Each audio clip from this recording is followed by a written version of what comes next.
Hi, my name is Izzy M, and thank you for joining my podcast today. I'm going to be talking about Black History Month, and I will be starting with Miss Sarah Vaughan. Sarah Vaughan was an influential jazz artist in the 1930s, and throughout her whole life, for many years, at least 20, she was a rising star. She was known for her stunning voice and her wide vocal range.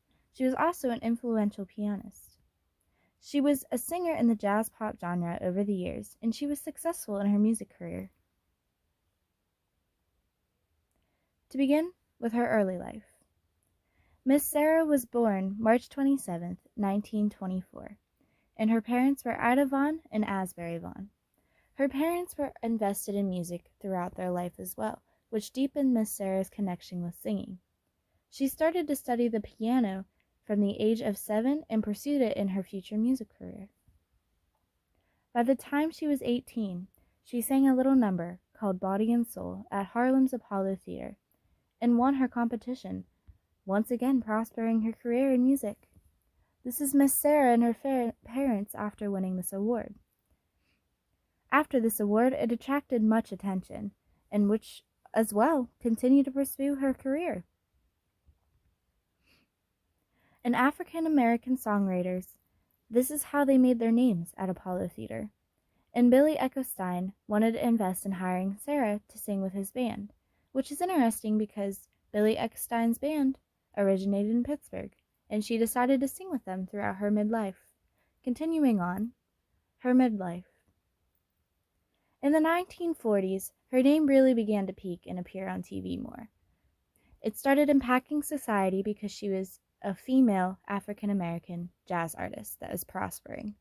And television being media, people saw and people received. In 1944, she had become the new mind-boggling voice within the band. This is a picture of her while she is older, not in her midlife, and Billy Eckstein. I tried finding a younger picture, but I could not find one. Eckstein used many instruments such as piano, trumpet, strings, and other instruments within the orchestra, and Miss Sarah would sing along. A fun quote from Miss Sarah, she said, "I always wanted to imitate the horns, with her phenomenal voice, and when the instruments were played, and usually she had fun with it, which created character to her shows." She influenced the genre of jazz, and this was bebop. It was impacting in the 1940s and gradually pursuing. After this, she joined a few bigger upcoming bands and then successfully became a solo artist in the 1950s. She signed with Mercury Record Label Corporation, and they gave her the nickname Sassy, and with that, the time period being the 1960s and the 1970s. Additionally, Sarah had won her first Grammy, partaking with her work with the Thomas and the Los Angeles Philharmonic in the 1982. After her death, April 3, 1990, Vaughan was administered into the Jazz Hall of Fame for her contributions to the musical makeup of the new jazz genres over many different decades, impacting many areas in society due to her being a successful female African American artist. Moving forward, I am happy to talk about the Youth March for Interrogated Schools. This also goes along with Black History Month because this event impacted so many lives on the ways children went to school and race worked. It changed people's views on how human beings were. This whole event was the second youth march in Washington, D.C. to peacefully protest segregation of the African American youth, and this was predominantly in the South. And this was influenced by a series of events over the years that just got disregarded, which wasn't right. And African Americans started to stand up for Black education, and many acted as activists among the time period. There are so many different examples.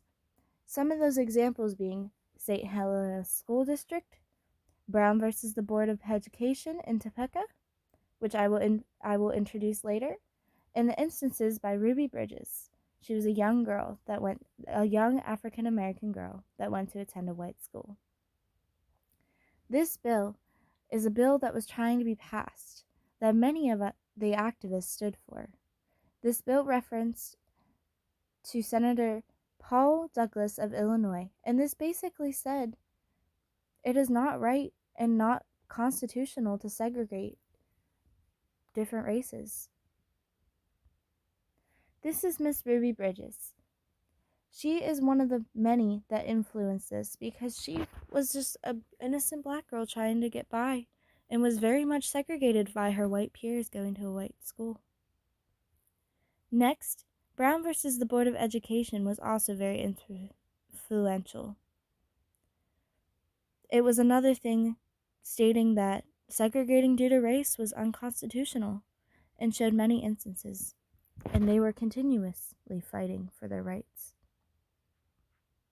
In the march, other activists such as Martin Luther King Jr. is well known, and other many leaders gave motivational speeches to help with this. People as Jackie Robinson from baseball, Ruth Blanche, and Roy Wilkins, a secretary in office, would help with this. This is an old flyer from 1952 talking about interrogated schools, and basically it was many people in the town's chairman, talking about flyer and bill was told as a petition in the town because many African American kids were brutally bullied, segregated, and even physically abused and attacked. Synagogues were bombed. African American synagogues were bombed, and it was wrong, which also influenced this youth march. Many young African American kids were harmed. In 1958, the 1950s was a decade of change in civil rights activists in America.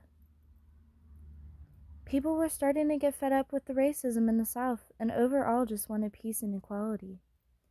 This was mainly due to the segregation between black and white norms. People what deemed was normal for prominently whites. I messed up again. Here this all happened with the schools was in 1958. In the 1950s was a decade of change in civil rights activists. Many were starting to get fed up with the racism in the South, and overall just wanted peace and equality for both races. And, well, every race in general. This was mainly due to racial segregation of African American students and Caucasian students in schools. While there was so much more that went into this event, it was strived to be a peaceful march. Most African Americans that were involved worked towards peaceful protests, but police brutality was a huge issue during this time. This was impacted towards the North and how they viewed these protesters and activists, the African Americans, because people were seeing how they were treated on TV. The news and the media influence was huge during this time period. The first youth march was led by A. Philip Randolph, and he organized this to help make change and to help strive for change and equality. The second march, which is my main focus, happened April 18th, 1959, with an estimated 26,000 participants taking part.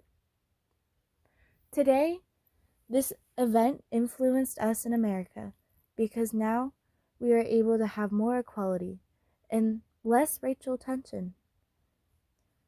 This impacted the future of society by the 7 states abolishing the segregation between schools. Youth March for Interrogated Schools overall impacted the future of society because today we are able to come as one and have less racial tension, not 100%, but more normalcy between the people. And whereas people don't feel threatened, or not as often, in the South. While it still occurs today, this event helped lead to freedom and for many people to feel more safe in America. Thank you for joining my podcast this week, and I hope to see you guys next week.